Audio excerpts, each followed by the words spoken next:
படத்தோட கதையை ஓபன் பண்ணா நம்ம தேவிகாவுடைய அப்பாவை காமிக்கிறாங்க. தேவிகாவுடைய குடும்பம் பெரிய குடும்பங்க. அவங்க அப்பா ஒரு ரயில்வேஸ்ல வேலை பார்ப்பாரு. ரொம்ப ஸ்ட்ரிக்டான நபர். அந்த வீட்டை பொறுத்த வரைக்கும் அவங்க அப்பா வச்சதுதாங்க சட்டம். இன்னொரு பக்கம் அப்பா சட்டைய காலையில வேலைக்கு போறதுக்கு முன்னாடி அயன் பண்றது நம்ம தேவிகாவுடைய வேலை. நம்ம தேவிகா ஒரு ஸ்கூல் டீச்சரா தான் இருப்பாங்க. அப்படி அவங்களும் அவங்க பள்ளிக்கூடத்துக்கு கிளம்புறாங்க. ஹீரோயினுக்கு ஜக்கி அப்படின்ற ஒரு மாப்பிளைய பார்த்திருப்பாங்க. அவரோட இன்னும் 6 நாட்கள்ல அவங்களுக்கு நிச்சயதார்த்தங்க. ஆனா நம்ம தேவிகாக்கும் அந்த ஜக்கிய கல்யாணம் பண்ணிக்கணுமா, அவனோட நம்ம சேர்ந்து வாழணுமா அப்படின்ற ஒரு எண்ணம் இருக்கும். ஊர் மத்தியில அந்த ஜக்கி பெண்களுக்கு மரியாதை கொடுக்காதவன், கொஞ்சம் ஓவர் ஷேடோ பண்றவன் அப்படின்ற மாதிரிலாம் பேசிப்பாங்க. இதெல்லாம் நம்ம தேவிகா அவங்க அம்மா கிட்ட சொல்றப்போ, ஏன் உங்க அப்பா மட்டும் பெண்களுக்கு மரியாதை கொடுத்துடுறாரா, ஆண்கள்னா முன்ன பின்ன அப்படிதான் இருப்பாங்க, நம்ம அட்ஜஸ்ட் பண்ணி வாழணும் அப்படின்ற மாதிரி சொல்லிடுவாங்க. இப்ப நம்ம தேவிகா அவங்களோட பள்ளிக்கூடத்துக்கும் கிளம்ப போறப்ப உங்க அப்பாவுமே ஒரு 6 நாள் நீ ஸ்கூல் லீவ் போட முடியுமா, லீவ் போட முடியுமால, இல்ல லீவ் போட்டுரு, ஏன்னா உன்னோட நிச்சயதார்த்த வேலைகள்லாம் இருக்குன்ற மாதிரி சொல்ல அப்பா பேச்ச மீறி நம்ம தேவிகாவால எதுவும் பண்ண முடியாது. அவங்களும் சரின்னு ஒத்துக்கிறாங்க. கட் பண்ணா இப்ப நம்ம தேவிகா அவங்க பள்ளிக்கூடத்துக்கு வந்து அங்க இருக்கிற பசங்களுக்கு எல்லாம் மியூசிக் சொல்லி கொடுத்துட்டு இருக்காங்க. ஆமாங்க, நம்ம தேவிகா பாட்டு பாட சொல்லி கொடுக்கிற ஒரு டீச்சரா தான் இருப்பாங்க. இப்ப கிளாஸ் முடிச்சு ஸ்டாஃப் ரூமுக்கு வரப்பவும் அங்க தேவிகாவுடைய தோழி ஒருத்தவங்க வந்து, உண்மையாலேயே நீ அந்த கழுதைய கல்யாணம் பண்ணிக்க போறியா, பக்கத்து ஊருக்காரன் தானே அவன், அவனை பத்தி எல்லாமே கேள்விப்பட்டேன், பெண்களுக்கு மரியாதையே கொடுக்காம ஒரு ஆல்பா மென்னா வாழ்ந்துகிட்டு இருக்கவன், அவனை கல்யாணம் பண்ணிக்கிட்டா நீ ஒரு நரகத்துல மாட்டிப்ப அப்படின்ற மாதிரி கண்டபடி திட்டுறாங்க. என்னடி பண்ண முடியும், எங்க வீட்டை தாண்டி என்னால எந்த முடிவும் எடுக்க முடியாது, அதுதான் என்னுடைய விதி அப்படின்ற மாதிரி தேவிகாவும் அங்க ஃபீல் பண்ணிக்கிட்டு இருக்க. தேவிகா அவங்க பஸ்லயும் ஊருக்கு திரும்பி வந்து இருக்கும் போதோ அவங்க கிட்ட ஒரு பாட்டியம்மா வந்து பேசுறாங்க. உங்க தாத்தா தானே யோகி, ஊருக்கு வந்துட்டாரான்னு கேட்க, இல்ல இன்னும் வரல, சிவன் கோயிலுக்கு போயிருக்காருன்னு சொல்ல, இன்னும் உங்க தாத்தா இந்த ஆத்மாக்களுக்கு எல்லாம் உதவி பண்றாரான்ற மாதிரி கேக்குறாங்க. இல்லங்க, இப்பெல்லாம் அது பண்றது இல்ல, எல்லாத்தையும் அவாய்ட் பண்ணிட்டாருன்ற மாதிரி சொல்றாங்க. கட் பண்ணா இப்ப நம்ம தேவிகாவுடைய தாத்தாவை காமிக்க அவரு ஒரு சிவன் கோயில்ல பூஜை பண்ணிக்கிட்டு இருக்காருங்க. இப்ப தன்னுடைய பேத்திக்கு நிச்சயதார்த்தம் அப்படின்றதுனால ஊருக்கு கிளம்பலானும் இருக்க, அப்ப அந்த கோயில் வாசல்ல சில பேர் வந்து நிக்கிறாங்க. அவங்கள பார்த்ததும் இந்த தாத்தாவும் பயங்கரமா கோவப்படுறாரு. இப்ப தான் பையன் கிட்டையும் தான் ஊருக்கு வரப்போறதாகவும் தான் வீட்டுல இருக்கும் போதோ என்ன தேடி வீட்டு வாசல்ல யாரும் வந்து நிக்க கூடாது, யாரும் என்கிட்ட உதவி கேட்க கூடாது, அப்படி கேட்டா எனக்கு கோவம் வந்துடும்ன்ற மாதிரியும் வார்னிங் கொடுக்கறாரு. கட் பண்ணா இப்ப அந்த நிச்சயதார்த்த நாளும் வருது. மாப்பிள்ள ஜக்கியும் பொண்ணு வீட்டை நோக்கி வந்துகிட்டு இருக்க நம்ம தேவிகாவுடைய சித்தப்பா தான் அட்ரஸ் சொல்லிக்கிட்டு இருக்காருங்க. இன்னும் 1 கிலோமீட்டர் இந்த சந்தில எல்லாம் பூந்து வரணும்னு சொல்ல இதுல மாப்பிள்ள ஜக்கியும் கோவப்படுறாரு. உங்களுக்கு 5 நிமிஷம் டைம் கொடுக்கறேன், அதுக்குள்ள வந்து என்ன கூப்பிட்டுக்கிட்டு போனீங்கன்னா நான் உங்க வீட்டுக்கு வருவேன், இல்லனா இப்பயே நிச்சயதார்த்தத்தை கேன்சல் பண்ணிட்டு வீடு திரும்பிடுவேன்னு சொல்ல, பாத்தீங்களா இவர் எவ்வளவு ஹெட் வெயிட்டோட நடந்துக்கிறாருன்ட்டு. இப்ப பொண்ணு வீட்டுல இருந்தும் நம்ம ஹீரோயினுடைய சித்தப்பா அடிச்சு பிடிச்சு அங்க ஓடி வராங்க. அவர் வரத்துக்கு ஒரு 2 நிமிஷம் லேட் ஆயிடுதுங்க. ஆனா அதுக்கு கூட நம்ம ஜக்கி கோச்சிக்கிட்டு இந்த கல்யாணத்தையே கேன்சல் பண்ணிட்டு கிளம்பலான்னு பாக்க, எப்படியோ அவர் கையில காலெல்லாம் விழுந்த அவங்க சித்தப்பா மன்னிப்பு கேக்குறாரு. இப்ப ஜக்கியோ அவங்க அப்பா கிட்ட, திருமணத்துக்கு முன்னாடியே உன்னோட வீட்டை என்னுடைய கண்ட்ரோல்ல வச்சுக்கணும், அதுக்காக தான் இப்படி எல்லாம் பண்றன்ற மாதிரி சொல்ல, இன்னொரு பக்கம் நம்ம தேவிகாவுடைய தாத்தா இருக்காரு பாத்தீங்களா, அவருமே வீட்டுக்கு வராரு. வீட்டுக்கு வரப்போவே அங்க நிறைய பொதுமக்கள் சூழ்ந்து நிக்கிறாங்க. தங்களுக்கு உதவி வேணும்ன்ற மாதிரியும் கேக்குறாங்க. ஆனா யாருக்கும் உதவி பண்ணாம அவரு ஒரு பயங்கரமான கோவத்தோட தான் வீட்டுக்குள்ளேயும் நுழையிறாரு. கொஞ்ச நேரத்திலேயே அதே வீட்டுக்கு நம்ம ஜக்கி அப்படியே கூலிங் கிளாஸ் எல்லாம் போட்டுக்கிட்டு திமுறா வராரு. இன்னும் தன்னை கூப்பிடறதுக்கு 2 நிமிஷம் பொண்ணு வீட்டுல லேட்டா வந்துட்டாங்கன்ற ஒரு கோபம் அவருக்குள்ள இருக்குங்க. தேவிகா சித்தப்பாவும் அவருக்கு ஜூஸ் எல்லாம் கொடுத்து கூல்படுத்த, அப்பதான் நம்ம தேவிகா அந்த இடத்துல நடந்து வராங்க. தேவிகாவுடைய அழக பார்த்ததும், இப்படிப்பட்ட பொண்ணுக்காக எவ்வளவு வேணா நான் அட்ஜஸ்ட் பண்ணி போகலாம், அவ்வளவு அழகா இருக்காளேன்ற மாதிரி நினைக்க, அப்பதான் அந்த நிச்சயதார்த்தத்துக்கு தேவிகாவுடைய பள்ளிக்கூடத்துல இருந்து பிடி மாஸ்டர் வந்திருக்காருங்க. அவரு தேவிகாவோட கைய பிடிச்சி கங்க்ராச்சுலேஷன் சொல்லிக்கிட்டு இருக்க, அதையும் இந்த ஜக்கி பாக்குறாரு. இவருக்கு பயங்கர கோவம் வருது. நம்ம கல்யாணம் பண்ணிக்க போற பொண்ணுடைய கைய போய் அவன் பிடிக்கிறானே, அவனை எதுனா பண்ணுன்னு சொல்லி நேரா அந்த பிடி வாதியார்கிட்டயும் போறாரு. உங்களுக்கு பொண்டாட்டி இருக்கான்னு கேட்க, இருக்குன்னு சொல்ல, யூரோப்ல ஒரு பழக்கம் இருக்கு, பாக்குறவங்களுடைய கண்ணத்துல முத்தமிட்டு ஹாய் வணக்கம்னு சொல்லிப்பாங்க, அது மாதிரி உங்க பொண்டாட்டிக்கு நான் பண்ணவான்னு கேட்க அந்த பிடி வாதியாரும் கோவப்படுறாரு. அப்ப எதுக்குடா நான் நிச்சயம் பண்ண போற பொண்ணு கைய நீ பிடிச்ச, அது எனக்கு கோவம் வராதா, இன்னொரு வாட்டி தேவிகாவோட பேசுறத பார்த்தேன் அவ்வளவுதான்ற மாதிரியும் மிரட்டுறாரு. இப்ப தேவிகா கிட்டையும் நம்ம ஜக்கி வந்து பேச, தேவிகாவும் தன்னுடைய தங்கச்சியும் 2 நண்பர்களையும் ஜக்கிக்கு இன்ட்ரோடியூஸ் பண்ணி வைக்கிறாங்க. இப்ப நல்லபடியா நம்ம தேவிகாக்கும் அங்க ஜக்கிக்கும் நிச்சயதார்த்தம் ஆகுதுங்க. ஆனா ஜக்கி என்னவோ நிச்சயதார்த்தம் ஆனதையே திருமணமான மாதிரி நினைச்சுக்கிறாரு. கையில ரிங் எல்லாம் போட்டு விடுறாரு. அப்பதான் நம்ம தேவிகாவுடைய ஜாதகத்தை பாக்குறாங்க. அதுல ஒரு முக்கியமான விஷயம் போட்டிருக்குங்க. அதை பார்த்ததும் பொண்ணு வீட்லயும் ஷாக் ஆகுறாங்க. அந்த ஜாதகத்துல என்ன போட்டிருக்கன்றத நம்ம தேவிகாவுடைய தங்கச்சி கேட்டுக்கிட்டு நம்ம ஹீரோயின் கிட்டயே வந்து சொல்ல, அடுத்த 3 மாசத்துல நம்ம ஹீரோயின் ஒரு மர்மமான நபரை மீட் பண்ணுவாங்க. அந்த மனுஷனோட நம்ம தேவிகாக்கு காதல் வரும், அதனால திருமணம் நின்னு போகுன்ற மாதிரி போட்டிருக்கு. இதை கேட்டு தேவிகாவோட அப்பாவும், நான் இந்த ஜாதகத்தை எல்லாம் பெருசா நம்ப மாட்டேன், தேவிகா ரொம்ப பிடிச்சு போய் தான் ஜக்கிய திருமணம் பண்ணிக்கிறா, என் பேச்ச மீறி அவ யாரையும் பார்க்க கூட மாட்டான்னு சொல்ல, இன்னொரு பக்கம் தேவிகாவும் தங்கச்சி கிட்ட இந்த விஷயத்தை கேட்டு பயங்கரமா எக்ஸைட் ஆகுறாங்க. அன்னைக்கு தேவிகாக்கு திடீர்னு மழை வந்தா நல்லா இருக்குமேன்ற மாதிரி தோணுதுங்க. அதே மாதிரி அங்க மழை வருது, பஸ் பிடிக்கலான்னு வராங்க, பஸ் முன்னாடி போயிடுது. இந்த பஸ் ரிவர்ஸ் எடுத்தா நல்லா இருக்கும்னு நினைக்கிறாங்க. அதே மாதிரி பஸ்ஸும் ரிவர்ஸ் ஆகுது. அப்படி பஸ்ல இருந்து கீழே இறங்கும் போது கொடை கிடைச்சா நல்லா இருக்கும்னு நினைக்க, அப்படி அவங்களுக்கு குடையும் கிடைக்க அந்த குடைய பிடிச்சுக்கிட்டு அவங்களோட பள்ளிக்கூடத்துக்கு வர அந்த இடத்துல டேனி அப்படின்ற ஒரு நபர் வந்து நம்ம தேவிகாவோட பேசுறாங்க. அப்படி இந்த ஜோசியக்காரர் சொன்ன அந்த பையன் இந்த டேனி தானா? பொறுத்திருந்து பார்ப்போம். கட் பண்ணா அங்க இருந்து இன்னொரு பிளாஷ்பேக் போகுதுங்க. இப்ப நம்ம தேவிகா கூட பேசின அந்த டேனி ஒரு கேங்ல இருந்திருப்பாரா, எதுனா பண்ணிருப்பாரான்னு தெரியல. அந்த டேனியோடைய நண்பன் அங்க இருக்கிற ஒரு மிகப்பெரிய ரவுடி கிட்ட அழுதுகிட்டே வராரு. அந்த ரவுடியோட மனைவி அந்த நபருடைய அக்கா போல இருக்கு. அக்கா நம்மளெல்லாம் ஏமாத்திட்டு நம்மளுடைய கோடிக்கணக்கான காசை எடுத்துக்கிட்டு அந்த டேனி ஓடிட்டான், என் நண்பனா இருந்து அவன் எப்படி பண்ணுவான், உங்களுக்கு எல்லாம் குளிப்பறிப்பான்னு நான் எதிர்பார்க்கல அப்படின்ற மாதிரியும் கதறி அழுகிறாரு. இப்ப அந்த ரவுடி கும்பலும் கோவப்பட்டு அந்த டேனியை தேட ஆரம்பிக்கிறாங்க. அப்படிப்பட்ட டேனி தான் இப்ப நம்ம ஹீரோயின் கிட்ட வந்து, நான் இந்த பள்ளிக்கூடத்துல தான் படிச்சேன், சும்மா என்னோட பள்ளிக்கூடம் எப்படி இருக்குன்னு பாக்குறதுக்கு வந்தேன், வெளிநாட்டுக்கு போறேன், அதுக்கு முன்னாடி கொஞ்சமா இந்த இடத்த சுத்தி பார்த்துட்டு வந்துடுறேன்ற மாதிரியும் சொல்றாரு. இதை பார்த்து தேவிகாவும் சரின்னு சொல்லிட்டு அவங்க கிளாஸ் ரூமுக்கு போக, அவர் அங்க இருந்து போறதுக்கு முன்னாடி தேவிகாவை பார்த்தோம், நீங்க ரொம்ப நல்ல டீச்சர், நான் சொல்றதே உன்னிப்பா கவனிக்கிறீங்கன்னா உங்க ஸ்டூடெண்ட்டுக்கு நீங்க எப்படி ஒரு டீச்சரா இருப்பீங்கன்றத நினைச்சு பார்த்தாலே புல்லரிக்குது, அதே மாதிரி நீங்க சிரிச்சா அழகா இருக்குன்ற மாதிரி சொல்லிட்டு போறாரு. தேவிகாவும் வெக்கப்பட்டு இந்த டேனி பேசின விஷயத்தெல்லாம் அங்க இருக்கிற தான் தோழி கிட்டையும் சொல்லிக்கிட்டு இருக்க. இப்ப அவங்க கிளாஸுக்கும் போறாங்க. அங்க இருக்கிற பசங்களுக்கும் வழக்கம் போல பாட்டு சொல்லி கொடுத்துட்டு இருக்காங்க. எல்லாரும் கண்ண மூடி இந்த ஸ்ருதியை எடுக்க சொல்ல,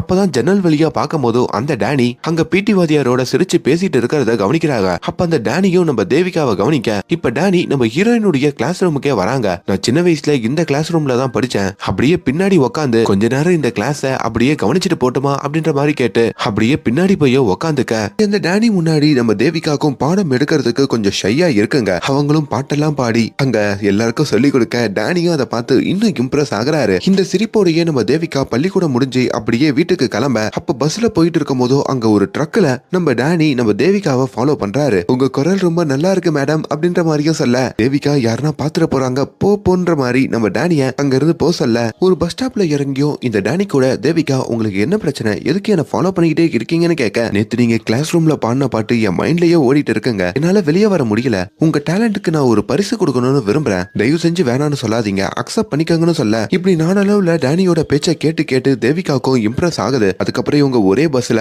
பின்னாடி சீட்ல உட்காந்துக்கிட்டும் டெய்லி காலையில பேசிக்கிட்டு போறாங்க. தேவிகா ஊருக்காரங்க பாத்திரக்கூடாதுன்னு சொல்லி போன்ல பேசுற மாதிரியே டேனி கூட பேசுறாங்க. டேனியும் தனக்கு பாட்டெல்லாம் பாட சொல்லி கொடுக்க சொல்ல இவங்களும் சொல்லி தராங்க. ஒரு நாள் இவங்க ஒரு ஊர்ல இறங்கி பேசிக்கிட்டு இருக்க, அப்ப அந்த இடத்துக்கு இந்த ஜக்கி வந்துடுறாரு. நீ எதுக்கு சம்மந்தமே இல்லாம இந்த ஊர்ல இறங்கி நின்னுட்டு இருக்கன்ற மாதிரி தேவிகா கிட்ட வந்து கேட்க, நல்ல வேலைங்க அதுக்குள்ள நம்ம ஹீரோ டேனி போய் ஒளிஞ்சுப்பாரு. ஜக்கிக்கும் தேவிகா மேல சந்தேகம் வருது. அந்த பிடி சாரோட வச்சு சந்தேகப்பட்டு அந்த பிடி சாரோடைய நம்பர் தெரியா கால் பண்ணி பாக்குறன்ற மாதிரிலாம் கேட்க, என்கிட்ட அந்த நம்பர் எல்லாம் இல்லன்னு சொல்லிட்டோம். தேவிகா வீட்டுக்கு வந்துடுறாங்க. ஒரு நாள் இந்த தேவிகா கிட்ட நம்ம ஹீரோவுமே வந்து நான் ஊருக்கு நாளைக்கு கிளம்ப போறேன்னு சொல்ல, அப்பதான் தேவிகாவும் கொஞ்ச நாள் உன் கூட பழகுனதுல எனக்கு உன்னை ரொம்ப பிடிச்சிருச்சு, நீ ஊருக்கு போனாலும் உனக்கு என்ன உதவினாலும் என்கிட்ட கேளு நான் பண்றேன் அப்படின்ற மாதிரி சொல்றாங்க.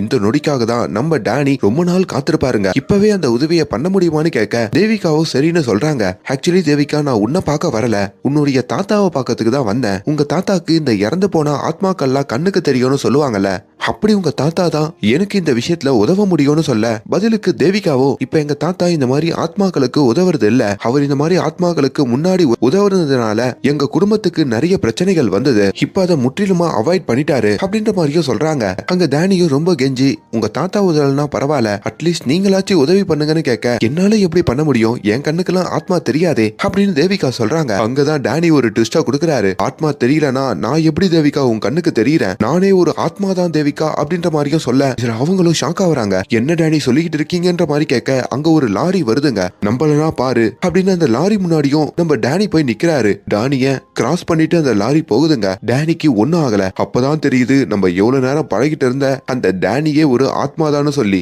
கட் பண்ணா இப்ப நம்ம தேவிகா அவங்க வீட்டுக்கு வர அவங்க தாத்தாவும் இந்த ஆத்மாக்கள் முற்றிலுமா நம்ம குடும்பத்துல இருக்க யாரு கண்ணுக்கும் தெரியாம நார்மல் மனுஷங்களா வாழ்றதுக்காக ஒரு பூஜை பண்றதுக்கும் தயாராகிறாரு. அதே சமயம் நம்ம தேவிகா அவங்களோட பள்ளிக்கூடத்துல இருக்கும் போதோ உங்க பள்ளிக்கூடத்துல யாரு கூட எல்லாம் பேசுறாங்க, இதெல்லாம் ஆண் நண்பர்கள் இருக்காங்களா அப்படின்னு அவங்கள நோட்டமிட அந்த இடத்துக்கு அந்த நிச்சயிக்கப்பட்ட பையன் ஜக்கி வந்துடுறாரு. ரகசியமா ஸ்டாஃப் ரூம்லயும் உட்காந்து தேவிகா அவங்க ஃப்ரெண்ட்ஸோட பேசுறதெல்லாம் ஒட்டு கேக்குறாரு. இதுவும் நம்ம தேவிகாக்கு பயங்கர எரிச்சலை கொடுக்குதுங்க. இப்ப தேவிகா வீட்டுக்கு வராங்க. ஒரு டென்ஷனோடய உட்காந்துகிட்டு இருக்க தங்கச்சியும் காஃபி குடுக்கறாங்க. காஃபி வேணான்னு சொல்ல உன் டென்ஷனுக்கு என்ன காரணம் உண்மையை சொல்லுன்னு தங்கச்சி கேக்குறாங்க. அப்பதான் தேவிகா நான் டேனின்னு ஒரு பையனை பார்த்தேன், அதுக்கப்புறம் இதெல்லாம் நடந்துச்சுன்னு சொல்லி எல்லா உண்மையும் சொல்ல தங்கச்சி அங்க பயந்து போய் ஐயோ அப்ப பேய் குடியாடி பழகிட்டு இருந்தன்ற மாதிரி கேட்க அதுக்கப்புறம் தான் இன்னொரு பிளாஷ்பேக்கையும் காமிக்கிறாங்க. அதாவது டேனி தான் ஒரு ஆத்மான்னு சொன்னதுக்கு அப்புறம் அவன் நம்ம தேவிகா கிட்ட வந்து உதவி பண்ண சொல்லி கேட்டிருப்பான். ஆனா தேவிகாவோ உனக்கு உதவவே முடியாது, இன்னும் 3 மாசத்துல எனக்கு திருமணம், இதுக்கப்புறம் என் மூஞ்சிலேயே முடிக்காத இங்க இருந்து போயிடுன்னு சொல்லிட்டு அவாய்ட் பண்ணிருப்பாங்க.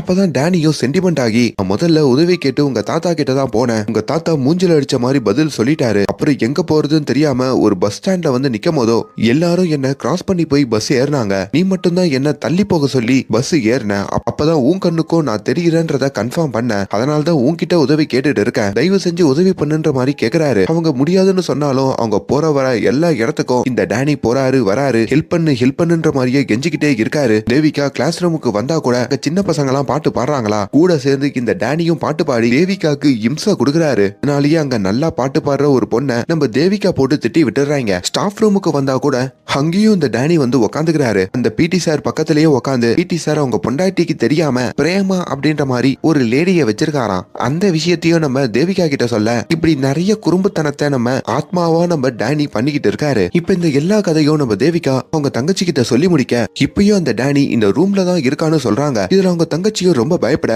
அப்பதான் இன்னும் கொஞ்ச நேரத்துல பூஜை ஆரம்பிச்சிடும், பூஜை முடிஞ்சதும் இந்த மாதிரி ஆத்மாக்கள் நம்ம குடும்பத்துல இருக்க யாரு கண்ணுக்கும் தெரியாது அப்படின்ற மாதிரி தங்கச்சி சொல்றாங்க. உடனே டேனி பதறாரு. தேவிகா தயவு செஞ்சு எனக்கு உதவி பண்ணு, என்ன சொல்ல வரேன்னாச்சு கேளு, நீயும் எனக்கு உதவி பண்ணலனா என்ன நம்பி இருக்கிற அந்த அம்மாவையும் சின்ன பசங்களும் நாதியே இல்லாம போயிடுவாங்கன்ற மாதிரியும் கெஞ்சறாரு. ஆனா அதை மீறியும் அங்க பூஜை ஆரம்பிக்க இப்ப அந்த வீட்டை சுத்தி இருக்கிற ஆத்மாக்கள் கொஞ்சம் கொஞ்சமா மறையிற மாதிரி காட்டுறாங்க. இப்ப தேவிகாவோட கையிலையும் அவங்க தாத்தா ஒரு கயிறை கட்டி இந்த கயிறை 1 மாசத்துக்கு நீ கலட்ட கூடாதுன்ற மாதிரியும் சொல்றாங்க. ஆனா தேவிகாக்கு அப்படி டேனிக்கு என்னதான் பிரச்சனை அதை தெரிஞ்சுக்கணும்ன்ற மாதிரி நினைக்கிறாங்க. அப்பதான் முன்ன சீன்ல எல்லாம் இந்த டேனி நம்ம தேவிகாவை ஃபாலோ பண்ணி நிறைய இம்சை பண்ணிருப்பான்ல, அப்போ தனக்கு என்ன பிரச்சனைன்றத தேவிகா கிட்ட சொல்லிருப்பான். அதையும் இப்போ தேவிகா தான் தங்கச்சி கிட்ட சொல்ல இந்த டேனி சின்ன வயசுல அவங்க அப்பா அம்மாவை இழந்திருப்பாருங்க. அதுக்கப்புறம் தன்னோட பாட்டியோட தான் வளர்ந்திருப்பாரு. அவருக்கு 10 வயசு இருக்கும்போது பாட்டியோ போய் சேர்ந்ததுனால டேனி ஒரு அனாதை ஆயிருப்பாரு. சொந்தன்னு சொல்லிக்கிறதுக்கு யாரும் இல்லாம நிறைய மனுஷங்களால ஏமாற்றப்பட்டோம் அடிக்கப்பட்டோம் தன்னோட வாழ்க்கையே முடிச்சுக்கலான்ற ஒரு கட்டத்துக்கே போயிருப்பாரு.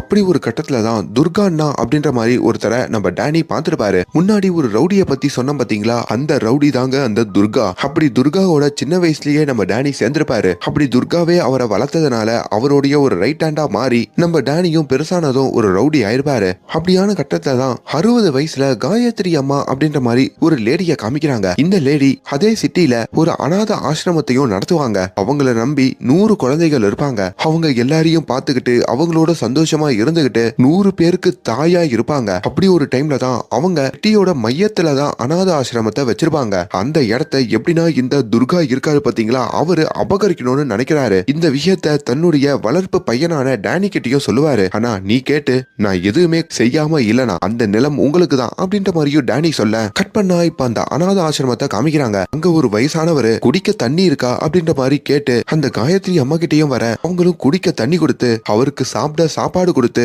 ஒரு மணி நேரம் இங்க தூங்கிக்கவான்ற மாதிரி அவர் கேக்குறாரு. அவரை 3 மணி நேரம் அங்க தூங்க விட்டு பொழுதாச்சிங்க, சின்ன பசங்களா இருக்காங்க, ஆம்பளைங்களா உள்ள வரக்கூடாது, கிளம்புங்கன்ற மாதிரி சொல்றாங்க. ஆனா அந்த நபரோ தூங்கி எழுந்ததோ ஒரு மிருகமா மாறி என்னால இங்க இருந்து கிளம்ப முடியாது, நீங்க இங்க இருந்து கிளம்புங்கன்ற மாதிரி சொல்ல இதுல அந்த காயத்ரி அம்மாவும் ஷாக் ஆகுறாங்க. என்ன பேச்சு பேச்செல்லாம் வேற மாதிரி இருக்குன்ற மாதிரி கேட்க அப்படிதான் இருக்கும் அப்படின்னு அவர் கையில இருக்கிற ஒரு பத்திரத்தை எடுத்து ஒழுங்கா இந்த பத்திரத்துல கையெழுத்து போடு, இந்த நிலம் எங்களுக்கு வேணும்னு சொல்லி அங்க சில அடியாட்கள் எல்லாம் கூப்பிடுறாரு. அப்பதான் தெரியுது அது இந்த துர்காவுடைய ஆட்கள்னு சொல்லி. இப்ப அவங்க எல்லாரும் வந்து அந்த இடத்துல பிரச்சனை பண்ணிக்கிட்டு இருக்க இதை கேட்கறதுக்கு யாரும் இல்லையான்ற மாதிரியும் காயத்ரி அம்மா சத்தம் போடுறாங்க. அப்பதான் பக்கத்து வீட்டுல இருக்கிற ஒரு நபர் வந்து அதை தட்டி கேட்கலான்னு வராரு. ஆனா அவரையும் மிரட்டி அங்க இருந்து அந்த ரவுடிகள் ஓட விட்டுறாங்க. அதுக்கப்புறம் அந்த காயத்ரி அம்மா நடத்துற ஆசிரமத்துக்குள்ள பூந்து அந்த பிள்ளைகள் எல்லாம் அடிச்சு அங்க இருக்கிற போர்டு செடி கொடிகள்னு சொல்லி எல்லாத்தையும் போட்டு உடைச்சு அட்டூழியம் பண்றாங்க. ஒழுங்கா நாங்க சொல்ற விலைக்கு இந்த ஆசிரமத்தை எங்க பேர்ல எழுதி கொடுத்துட்டு போயிடு, இல்லதான் அவ்வளவுதான்ற மாதிரியே மிரட்டுறாங்க. ஆனா எவ்வளவு கேட்டோம் காயத்ரி அம்மா அதை கொடுக்கற மாதிரியே இல்லைங்க. அப்பதான் அந்த இடத்துக்கு நம்ம டேனி வராரு. என்னையா அந்த அம்மா கையெழுத்து போட்டுச்சா இல்லையான்னு கேட்க அப்பதான் டேனிக்கும் அது ஒரு அநாத ஆசிரமம்னு தெரியுதுங்க.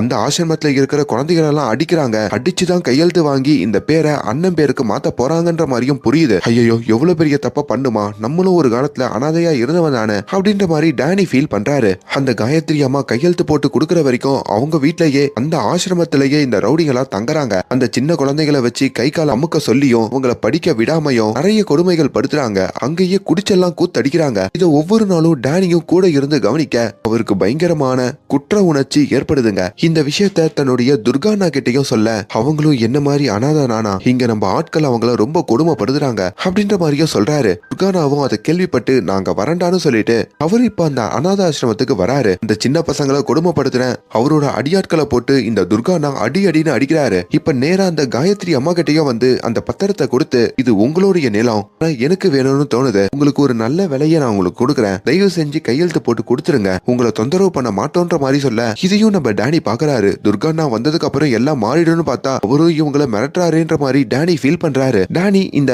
வருத்தமான விஷயத்தை எல்லாத்தையும் அவருடைய தோழனான அந்த துர்கானா மனைவியோட தம்பி கிட்ட சொல்லிக்கிட்டு இருக்காருங்க. நம்மளால என்ன பண்ண முடியும் மச்சான், நம்ம அண்ணன் ஆசைப்பட்டாரு விடு அப்படின்னு சொல்ல, ஆனாலும் டேனி அந்த அம்மா கிட்ட எப்படின்னா கையெழுத்து வாங்கி அவங்களுக்கு அந்த பணத்தையாச்சும் நம்ம வாங்கி கொடுத்துடணும் அப்படின்ற மாதிரியும் நினைக்கிறாரு. இதெல்லாம் ஜன்னல் வழியா ஒட்டி கேட்கிற நம்ம காயத்ரி அம்மாவும் டேனிய முழுசா நம்புறாங்க. அப்படி டேனியும் காயத்ரி அம்மா கிட்ட வந்து பேசும்போதோ கையெழுத்து போடுங்கம்மா, உங்களுக்கு சேர வேண்டிய மொத்த பணத்தையும் நான் வாங்கி கொடுக்குறேன், கூடவே சேர்ந்து கொஞ்ச நாள்லயே அண்ணன் கிட்ட பேசி உங்க ஆசிரமத்தையும் மீட்டு கொடுக்குறேன்ற மாதிரியும் சத்தியம் பண்றாரு. அப்படி அவங்க டேனிய நம்பி அவங்களும் அந்த பத்திரத்துல கையெழுத்து போட அதுக்கப்புறம் தாங்க அந்த அசம்பாவிதம் நடந்திருக்கும்.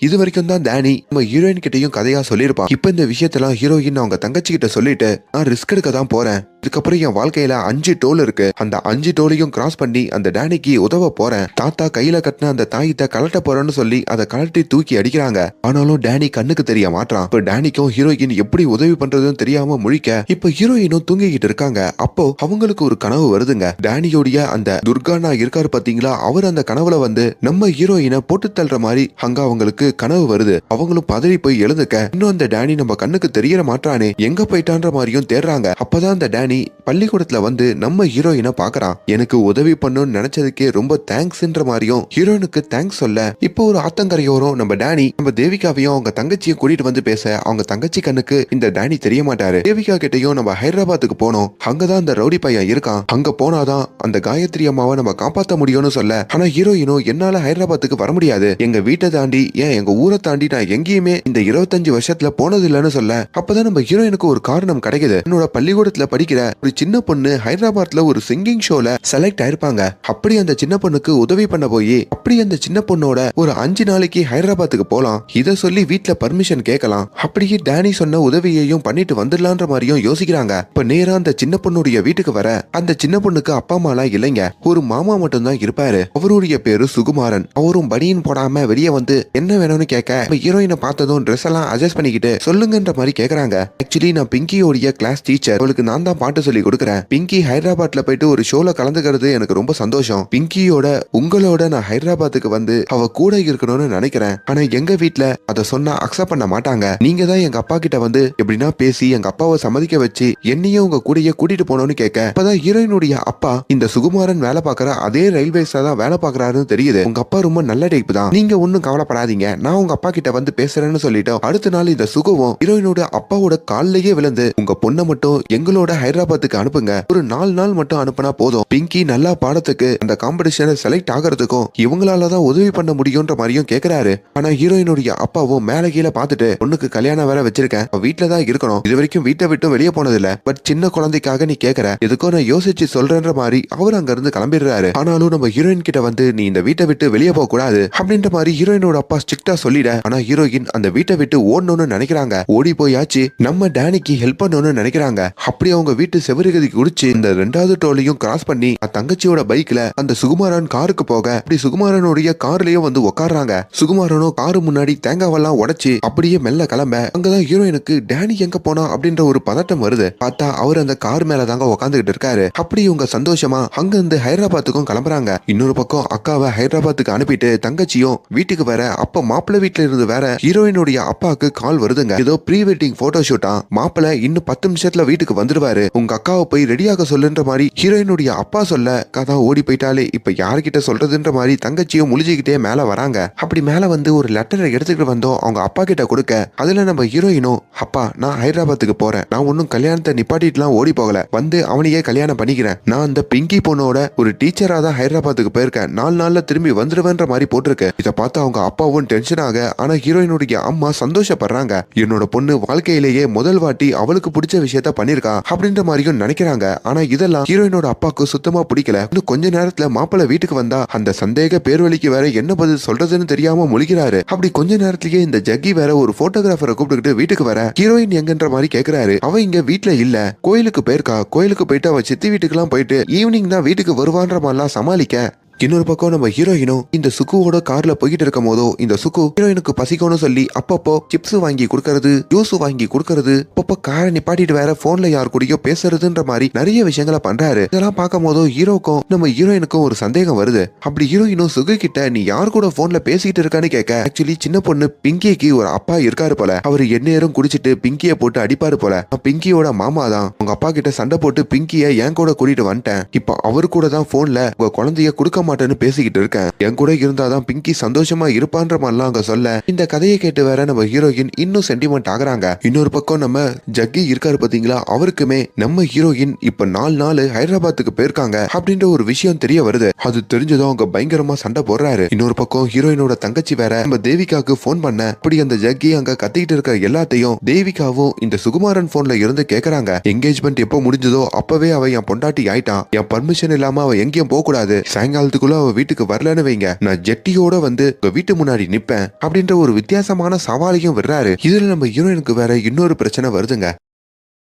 இப்ப நம்ம வீடு திருமணம்னா நம்ம திருமணமே நின்னுடும், திருமணம் முக்கியமா இல்ல டேனி கிட்ட நம்ம பண்ண ப்ராமிஸ் முக்கியமானு யோசிக்க, எதுவா இருந்தாலும் பரவாயில்ல டேனிக்கு நம்ம உதவி பண்ணிட்டு தான் ஊர் திருமணம்னு சொல்லிட்டு அவங்க ஹைதராபாத்துக்கு கிளம்புறாங்க. அதே வேலையில ஜோசியக்காரரும் நம்ம ஹீரோயினோட தங்கச்சி கிட்ட வந்து உங்க அக்காவோட உசுருக்கே ஆபத்து இருக்கு, அவளை உடனே வீட்டுக்கு வர சொல்லு, இல்லனா அவ உசுரே போயிடும்ன்ற மாதிரி சொல்ல, ஆல்ரெடி நம்ம ஹீரோயினுக்கு வேற அந்த ரவுடி வந்து தன்னை போட்டு தள்ளுற மாதிரி கனவு வேற வந்திருக்கோம்ல, அதை எல்லாத்தையும் அங்க காட்டுறாங்க. இப்ப நம்ம ஹீரோயின் ஹைதராபாத்ல இந்த சுக்குவுடைய ஃப்ரெண்டு ஒரு ஜேர்னலிஸ்ட் இருக்காங்க, அவங்களோட வீட்டுல வந்துதான் தங்குறாரு. மறுபடியும் அவங்களுக்கு அந்த ரவுடி போட்டு தள்ளுற மாதிரியான கனவுகள் வருது. இங்க இன்னொரு பக்கம் காலையில பொழுது வேற விடியுதுங்க. நைட்டுக்குள்ள நம்ம ஹீரோயின் வீட்டுக்கு வரலனா நம்ம ஜக்கியோட ஜெட்டியோட வந்துருவான்னு சொல்லிருப்பார்ல, வீட்டுல இருக்க எல்லாரும் இந்த கோலத்தோட நம்ம மாப்பிளைய பாக்கணுமா அப்படின்ற மாதிரி பயந்துகிட்டு இருக்காங்க. ஆனா ஜக்கியோ ஜெட்டியோட பொண்ணு வீட்டுக்கு வருவேன் அப்படின்ற சொன்ன விஷயத்தெல்லாம் தான் அப்பா கிட்ட சொல்ல, ஜக்கியோட அப்பாவோ டேய் என்னடா அவனே ஒரு சவால் கூட விட தெரியல, இப்படி எல்லாமா சவால் விடுவேன்னு சொல்லி காரி துப்பிட்டு ஒழுங்கா பொண்ணுடைய ஃபேமிலியை கூட்டிட்டு போயிட்டு ஹைதராபாத்ல இருக்கிற உன் பொண்டாட்டிய மீட்டு கொண்டு வான்ற மாதிரியும் அனுப்புறாரு. அப்படி இன்னொரு பக்கம் ஜக்கியோ வந்து இந்த குடும்பத்தை கூப்பிட்டுக்கிட்டு ஹைதராபாத்துக்கும் கிளம்ப, இங்க ஹைதராபாத்ல இருக்கிற நம்ம ஹீரோயினும் நம்ம டேனி கிட்டையும் இதுக்கப்புறம் என்ன பண்ண போறோன்ற மாதிரி கேக்குறாங்க. அப்பதான் டேனி இன்னொரு பிளாஷ்பேக்க சொல்றாரு, நான் வாக்கு கொடுத்ததுக்கு அப்புறம் அந்த காயத்ரி அம்மாவும் நான் சொன்ன மாதிரியே அந்த பத்திரத்துல கையெழுத்து போட்டு கொடுத்தாங்க, அப்படி அந்த பத்திரத்தை கொண்டு வந்து நானும் என் தோழனும் துர்காண்ணா கிட்டையும் கொடுத்தோம், துர்காண்ணா மனைவியும் அதை பார்த்து சந்தோஷப்பட்டாங்க, ஆனா முழு சந்தோஷம் அடையல, அவங்க துர்காண்ணா கிட்ட அந்த காயத்ரி அம்மா கிட்ட நீங்க காசு கொடுத்து இந்த நிலத்தை வாங்குறது பிடிக்கல, நீங்க அதை அபகரிக்கணும், அந்த காசை திருப்பி எடுத்துட்டு வர சொல்லுங்கன்ற மாதிரி கேட்க, துர்காவன வேற ஆல்ரெடி நம்ம ஹீரோ கிட்டையும் ஒரு தோழன் கிட்டையும் கோடி கணக்குல காசு கொடுத்து காயத்ரி அம்மா கிட்ட கொடுக்க சொல்லிருப்பாரு. இப்போ ஹீரோவுடைய தோழனுக்கும் கால் பண்ணி அந்த காசை திருப்பி எடுத்துட்டு வர சொல்றாரு. கட் பண்ணா இப்ப நம்ம ஹீரோவோட தோழன் ஒரு கோயிலுக்கு வந்து தன்னுடைய காரை நிப்பாட்டுறாரு. ஹீரோவும் என்னாச்சுடான்ற மாதிரி கேட்க, நம்ம காயத்ரி அம்மாவுக்கு காசு கொடுக்கணும், ஏன் இங்க நிப்பாட்டுற, டைம் ஆகுதுன்ற மாதிரி சொல்ல, காசெல்லாம் கொடுக்க முடியாது, இந்த காசை நம்ம 2 பேருமே சரிசமமா பிரிச்சுக்கிட்டு இந்த ஊரை விட்டு ஓடிடுவோன்ற மாதிரி ஹீரோவுடைய தோழன் சொல்றான், நான் ஹீரோக்கு இது பிடிக்கல, நான் போய் குடுக்கறேன்டா, என் வழியில நீ வராதன்னு சொல்லிட்டு அவர் அந்த பேக்கை எடுத்துட்டு போறாரு. ஆனா நம்ம ஹீரோவை அங்கேயே ஒரு கத்திய வச்சு அவர் தோழன் குத்துறாரு. இதுல ஹீரோ நிலகுலைஞ்சு போக அதுக்கப்புறம் நம்ம ஹீரோவை அடிச்சு போட்டுட்டு போட்டே தள்ளிட்டு அந்த பேக்ல இருக்கிற மொத்த பணத்தையும் நம்ம ஹீரோவோட தோழனே அபகரிக்கிறாரு. அதுக்கப்புறம் தான் ஹீரோவுடைய ஆத்மா வெளியே வந்திருக்கும். இந்த அநியாயத்தை தட்டி கேட்கணும்னு நினைச்சிருக்கோம். காசு வரும்னு வெயிட் பண்ணிட்டு இருக்க காயத்ரி அம்மாவையும் ஏமாத்திட்டோமே, இப்ப அவங்க நம்மள நம்பிதானே கையெழுத்து போட்டாங்க, இந்த பணத்தை கொடுக்க முடியலையேன்ற மாதிரியும் தவிச்சிருக்கோம். இங்க ஹீரோவுடைய தோழனும் அந்த பணத்தை அந்த கோயில் பக்கத்திலேயே ஒரு இடத்துல புதைச்சிட்டு நேரா அந்த ரவுடி கிட்டையும் வந்து இந்த டேனி பணத்தை எடுத்துக்கிட்டு எங்கேயோ ஓடிட்டான், நம்மளெல்லாம் ஏமாத்திட்டான்ற மாதிரியும் டேனி மேல பழிய போட்டிருப்பாரு. அவங்களுக்கு டேனி இறந்து போன விஷயம் எல்லாம் தெரியாதுங்க. அதுக்கப்புறம் தான் அந்த ரவுடி கும்பல் நம்ம டேனிய தேடுற மாதிரி அந்த ஓப்பனிங் சீன்ல எல்லாம் காமிச்சிருப்பாங்க. இன்னொரு பக்கம் காயத்ரி அம்மாவோ அவங்களுடைய ஆசிரமத்தையும் இழந்து பணமும் இல்லாம அந்த 100 குழந்தைகளோட நடுத்தருவுல நிப்பாங்க. சோ இப்ப இந்த கதையை நம்ம ஹீரோயின் கிட்ட சொல்லிட்டு, முதல்ல என் ஃப்ரெண்டு மறைச்சு வச்சிருந்த அந்த பணத்தை நம்ம எடுக்கணும், ரெண்டாவது அந்த பத்திரத்தை எடுத்து அந்த ஆசிரமத்தை காயத்ரி அம்மா கிட்டயே ஒப்படைக்கணும், இது ரெண்டும் பண்ண வேண்டி இருக்குன்னு சொல்ல இப்ப நம்ம ஹீரோயினும் காலையில அந்த சுக்குவோட அந்த காம்படிஷனுக்கு வந்து நம்ம பிங்கி கூடயும் இருக்காங்க. இப்ப ஈவினிங் ஆகுதுங்க. சுக்கி கிட்டையும் எனக்கு ஒரு உதவி பண்ண முடியுமா, ராத்திரி ஒரு இடத்துக்கு போவேன், அங்க நீங்களும் கூட வரணும்னு சொல்லி சுகுவியும் கூட்டிட்டு போறாங்க. அப்படி அந்த இடத்துக்கு வந்து நிக்க என்ன உதவின்னு கேட்கும் போதோ இங்க கோடிக்கணக்கில் ஒரு பை இருக்கு, அந்த பைய மட்டும் நம்ம எடுக்கணும் அப்படின்னு நடந்த உண்மையெல்லாம் சொல்றாங்க. இதுல சுக்குவும் சென்டிமெண்ட் ஆகி ஹீரோயினுக்கு உதவி பண்றதுக்கும் ஒத்துக்க, அதே வேலையில இந்த ரவுடியோட கஸ்டடியில இருக்கிற நம்ம ஹீரோவுடைய தோழனும் அங்க குடிச்சிட்டு உண்மையெல்லாம் உளறிடுறான். தான் இந்த டேனிய போட்டு தள்ளிட்டு பணத்தை அடிக்க பார்த்தேன் அப்படின்ற உண்மை இப்ப அந்த தோழனுடைய அக்கா, அதாவது அந்த ரவுடியோடைய மனைவி இருக்காங்களா, அவங்களுக்கும் தெரிஞ்சிருது. அவங்க தம்பின்னு கூட பார்க்காம அந்த பணத்தை எங்கடா வச்சிருக்கன்னு கேட்க, இந்த கோயிலுக்கு பக்கத்துல தான் ஒரு இடத்துல புதைச்சி வச்சிருக்கன்ற மாதிரி அவனும் உண்மையை சொல்லிட அந்த ரவுடி கும்பலும் அந்த பணத்தை எடுக்க போயிருக்குங்க. அதே வேலையில தான் அந்த இரவு நம்ம டேனியும் நம்ம ஹீரோயினோட அந்த பணத்தை எடுக்கிறதுக்கு கோயிலுக்கு வராரு. நல்ல வேலைங்க, அந்த ரவுடி கும்பல் வரதுக்குள்ள ஹீரோயின் சக்சஸ்ஃபுல்லா அந்த பணத்தை எடுக்கிறாங்க. போறப்போ உங்க கணத்துல வேற ஒரு சின்ன கீரல் வந்துருது. அப்படி அந்த கீரலோட பணத்தை எடுத்துக்கிட்டோம் அந்த ஜேர்னலிஸ்டோட வீட்டுக்கும் வர, அங்க அந்த வீட்டுல இன்னொரு பிரச்சனை வருது. ஹீரோயின் இங்கதான் இருக்கான்றத கண்டுபிடிச்சுக்கிட்டு இந்த ஜக்கி இருக்கான் பாத்தீங்களா, அவன் வேற அந்த ஜேர்னலிஸ்ட் வீட்டுக்கு தேடி வந்துடுறான். அந்த வீடு முழுக்க ஹீரோயினை தேடுறான். நல்ல வேலை ஹீரோயின் ஒரு இடத்துல ஒளிஞ்சிக்க யாரும் இல்லன்னு சொல்லியும் அவன் திரும்பிடுறான். இப்ப அடுத்த நாளுமே அந்த ரவுடி வீட்டாண்ட வந்து நம்ம ஹீரோயின் நோட்டமிடுறாங்க. ஹீரோவுடைய தோழன் சொன்ன மாதிரி அந்த கோயில் பக்கத்துல அந்த பணம் இல்லன்னு சொல்லி அவனையும் போட்டு அடி அடின்னு அடிக்கிறாங்க. அதையும் நம்ம ஹீரோயின் பார்க்க அப்பதான் அதே கும்பல்ல அந்த ரவுடி துர்கா இருக்கிறதையும் பாக்குறாங்க. இந்த துர்கா கையால தானே நம்ம போய் சேர்ற மாதிரி கனவு வந்ததுன்ற மாதிரியும் பயப்பட, இப்ப அந்த துர்கா ரவுடிய பொறுத்த வரைக்கும் ஹீரோவுடைய தோழன் டேனிய போட்டு தள்ளிட்டேன் அப்படின்ற மாதிரி சொல்லிருப்பான்ல. ஆனா இவங்க நம்ம சுக்கு கிட்ட போனை கொடுத்து துர்கா பொண்டாட்டி கிட்ட டேனி பேசுற மாதிரியே டேனியோட குரல்ல பேச சொல்லுவாங்க. இன்னும் கொஞ்ச நேரத்துல கோயிலுக்கு பக்கத்துல புதைச்சு வச்சிருந்த அந்த கோடிக்கணக்கான பணத்தை ஆட்டைய போட்டதும் நான் தான், உன் வீட்டுல இருக்கிற அந்த பத்திரத்தை ஆட்டைய போட்டதும் நான் தான்ற மாதிரியும் சொல்ல, இதுல துர்காவோட மனைவி டென்ஷன் ஆகுறாங்க. டேனி அவன் போட்டு தள்ளிட்டேன்னு சொன்னா இந்த டேனி எனக்கு போன் பண்ணி மிரட்டுறான், நம்ம வீட்டுல இந்த பத்திரம் பத்திரமா தானே இருக்கணும்னு சொல்லி அவங்க லாக்கர் ரூமுக்கும் வந்து அந்த லாக்கரை திறந்து பார்க்க பத்திரம் பத்திரமா தாங்க இருக்கு. ஆனா இப்ப அத ஆத்மாவா வந்து டேனி அந்த லாக்கருடைய நம்பரை நோட் பண்ணிடுறாரு. இதுக்காக தான் அந்த பிளானையே போட்டிருப்பாரு. நம்ம பிளான் பண்ணபடி அந்த லேடி லாக்கரை திறந்துட்டா. இப்ப லாக்கர் நம்பர் தெரிஞ்சிருச்சு, உள்ளவான்னு சொல்லி ஹீரோயினியும் ரகசியமா அந்த ரவுடியோட வீட்டுக்கும் கூட்டிட்டு போறாரு. அப்படி ஒளிஞ்சு ஒளிஞ்சு ஒவ்வொரு இடமா போய் அந்த லாக்கர் ரூமுக்கு கூட்டிட்டு போக, அப்படி அந்த லாக்கரை திறந்து நம்ம ஹீரோயின் அந்த பத்திரத்தையும் தூக்குறாங்க. ஹீரோயின் உள்ள வந்த விஷயத்த அங்க இருக்கிற அடியாட்களும் பார்த்துட்ட இப்ப நம்ம ஹீரோயினையும் சேஸ் பண்றாங்க. ஒரு இடத்துல ஹீரோயின் எப்படியோ தப்பிச்சு வெளியே ஓடி வர, அதுக்குள்ள துர்கா வந்து நிக்கிறாங்க. ஹீரோயின் கனவுல வந்த மாதிரியே துர்கா ஒரு செங்கலை வச்சு ஹீரோயினை போட்டு தள்ளலான்னு வர, ஆனா நம்ம ஹீரோயின் அங்க இன்னொரு செங்கலை வச்சு அங்க துர்காவை அடிச்சுட்டு அவங்களுக்கு கனவுல முன்கூட்டியே இந்த விஷயம் தெரிஞ்சதுனால அதுல இருந்தும் தப்பிக்கிறாங்க. ஆனா அதுக்குள்ள நம்ம ஹீரோயினை மொட்டை மாடியில இருந்து துர்காவோட மனைவி சுடலான்னு வராங்க. நல்ல வேலை குறி தவறி போதுங்க. நம்ம துர்காவும் இந்த சுகுமாரனுடைய கார்ல ஏறிக்கிட்டோம், அங்க அந்த பத்திரத்தையும் தூக்கிக்கிட்டோம் அங்க இருந்து தப்பிக்கிறாங்க. இப்ப நேரா இந்த பத்திரத்தையும் இந்த காசையும் காயத்ரி அம்மா கிட்ட ஒப்படைக்கிறதுக்கும் வராங்க. காயத்ரி அம்மா ஆல்ரெடி இந்த ரவுடிகளால தாக்கப்பட்டு இப்ப ஒரு மருத்துவமனையில இருப்பாங்க. அப்படி அந்த மருத்துவமனைக்கு வந்து இந்த பத்திரத்தை காயத்ரி அம்மா கிட்டயே ஒப்படைச்சு, இதுதான் நீங்க கையெழுத்து போட்ட பத்திரம், இதை நீங்க கிழிச்சிட்டீங்கன்னா உங்களோட ஆசிரமம் உங்களுக்கே சொந்தமாயிடும்னு சொல்ல, இப்ப காயத்ரி அம்மாவும் அதை கிழிச்சு போடுறாங்க. மேற்கொண்டு காயத்ரி அம்மா கிட்ட இவங்க அந்த ரவுடிங்க கிட்ட இருந்து கொள்ளையடிச்ச அந்த பணத்தையும் கொடுத்து இது உங்க ஆசிரமத்தை திரும்பி சீரமைக்க வச்சுக்கோங்கன்னு சொல்ல அவங்களும் சந்தோஷப்படுறாங்க. அப்பதான் காயத்ரி அம்மா கிட்ட உங்ககிட்ட இதெல்லாம் பண்ணி கொடுக்கறதுக்கு ஒருத்தர் சத்தியம் பண்ணாரு, அவர் சார்பாதான் இதை நான் பண்றேன்ற மாதிரி ஹீரோயின் சொல்ல காயத்ரி அம்மாவும் மனசார அந்த பையன் எங்க இருந்தாலும் நல்லா இருப்பான் அப்படின்ற மாதிரியும் வேண்டிக்கிறாங்க. இதுலயே நம்ம ஹீரோ டேனிக்கும் மோட்சம் கிடைக்குதுங்க. இப்ப நம்ம ஹீரோயின் கூட இருக்கிற சுகுமாரனும் இது எல்லாத்தையும் பார்க்க இப்ப அந்த ரவுடி பசங்க கண்டிப்பா ஹீரோயினை தேடிதான் வருவாங்க, அவங்க கிட்ட இருந்து எப்படி தப்பிக்கலான்ற மாதிரியும் இவங்க ஒரு பிளான போடுறாங்க. அப்பதான் இந்த சுகுமாரனோட தோழி இந்த ஜேர்னலிஸ்ட் இருக்காங்க பாத்தீங்களா, அவங்களுக்கு கால் பண்ணி உங்களுக்கு இந்த மகளிர் சங்கத்துல இருந்து யாருன்னா தெரியுமான்னு கேட்க அவங்களும் தெரியும்னு சொல்ல அப்படி அங்க மகளிர் சங்க தலைவியை வர சொல்றாங்க. அந்த தலைவி கிட்டையும் இந்த காயத்ரி அம்மாக்கு இந்த ரவுடிகள் பண்ண விஷயத்தெல்லாம் எடுத்து சொல்ல அவங்களும் அந்த இடத்துல கொந்தளிச்சு போறாங்க. அப்படி அவங்க தலைமையில நூத்துக்கணக்கான ஆட்களை திரட்டிக்கிட்டு நேரா இந்த ரவுடியோட வீட்டை நோக்கியும் கிளம்ப, இன்னொரு பக்கம் இந்த ரவுடியும் நம்ம ஹீரோவுடைய தோழன் இருக்கான் பாத்தீங்களா அவனை போட்டு தள்ளுற மாதிரி காமிக்கிறாங்க. அப்படி போட்டு தள்ளிட்டு அடுத்ததா நம்ம ஹீரோயினை தேடலான்னு போக, ஆனா அதுக்குள்ள மகளிர் சங்கத்துல இருந்து நம்ம ரவுடியோட வீட்டுக்கு நிறைய பேர் வந்து இந்த ரவுடியோட வீட்டையே அடிச்சு நொறுக்கிற மாதிரியும் இந்த ரவுடிய போலீசார விட்டு கைது பண்ற மாதிரியும் சோசியல் மீடியா நியூஸ்னு சொல்லி எல்லாத்துலயும் இந்த விஷயம் ஸ்ப்ரெட் ஆகி தீயா பரவற மாதிரியும் காட்டுறாங்க. இன்னொரு பக்கம் அந்த ஆசிரமத்தையும் அந்த மகளிர் சங்கத்துல இருக்கவங்களே மீட்டு அந்த காயத்ரி அம்மா கிட்ட கொடுக்குறாங்க. அவ்வளவுதாங்க. இப்ப நம்ம ஹீரோயின் ஊருக்கு வந்த விஷயமும் சக்சஸ்ஃபுல்லா முடியுது. கடைசியா நம்ம டேனி கிட்ட நன்றி சொல்லணும்னு நினைக்கிறாங்க. ஆனா டேனி அதுக்குள்ள தான் ஆசை நிறைவேறுச்சுன்னு சொல்லி அங்க மறைஞ்சிடுறாரு. இது ஹீரோயினுக்கு ஒரு பெரிய வருத்தமா இருக்கு. இப்ப பிங்கி கலந்துக்கிற அந்த காம்படிஷனுக்கும் ஹீரோயின் போக அங்கேயும் பிங்கி பாட்டு பாடுறப்போ டேனியோடைய குரல் கேக்குதுங்க. அப்பதான் டேனி பேயா வந்து மறுபடியும் இப்ப என்னால உன் முன்னாடி தோன்ற முடியாது, ஆனா என் வாய்ஸ் மட்டும் நீ கேட்க முடியும், நீ எனக்கு பண்றதுக்கு ரொம்ப தேங்க்ஸ்ன்ற மாதிரியும் சொல்ல இதுல ஹீரோயினும் சந்தோஷப்படுறாங்க.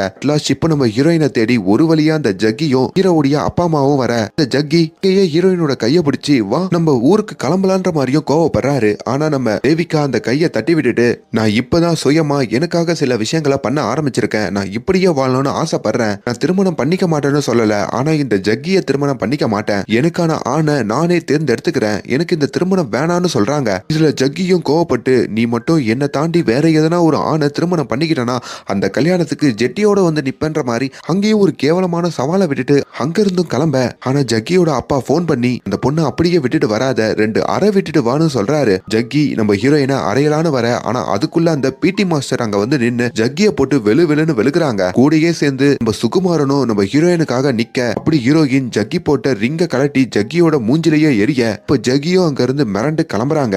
இப்ப நம்ம ஹீரோயின் அந்த ஆசிரமத்தை காயத்ரி அம்மாவோட சேர்ந்து சீரமைச்சு கொடுத்துட்டு அவங்களோட ஊரு திரும்புறாங்க. ஆனா அதுக்கப்புறம் தான் சம்பவங்களே ஆரம்பிக்குது. இப்ப ஹீரோயினோட வீடை தேடி இன்னொரு ஆத்மா வர மாதிரி காமிக்க அப்படி அந்த ஆத்மா கூட பேசிக்கிட்டு இருக்கிறது எல்லாத்தையும் ஹீரோயினுடைய தாத்தாவும் பாத்துறாரு. அது மூலயமா நம்ம பேத்திக்கும் நம்மளோட பவர் வந்துருச்சுன்ற மாதிரியும் பயப்படுறாரு. இங்க ஹீரோயினை தேடி இந்த துர்காவுடைய ரவுடி கும்பல் கிளம்புற மாதிரி காட்ட இங்க நம்ம ஹீரோயினும் சுகுமாரனும் காதல்ல மூழ்கி திருமணம் பண்ணலான்னு முடிவு பண்ண இப்ப இது எல்லாமே செகண்ட் சீசனுக்கான அடிய போட்டு செகண்ட் சீசன்ல காமிக்கிறதா இந்த படத்தை முடிக்கிறாங்க. படம் தமிழ் டப்பிங் உடைய அவைலபிளா இருக்கு, OTT-ல பார்த்து என்ஜாய் பண்ணுங்க. அண்ட் மேலும் இந்த மாதிரியான வீடியோஸை தொடர்ந்து பார்க்கறதுக்கு நம்மளோட சேனலை சப்ஸ்கிரைப் பண்ணுங்க. Thank you so much.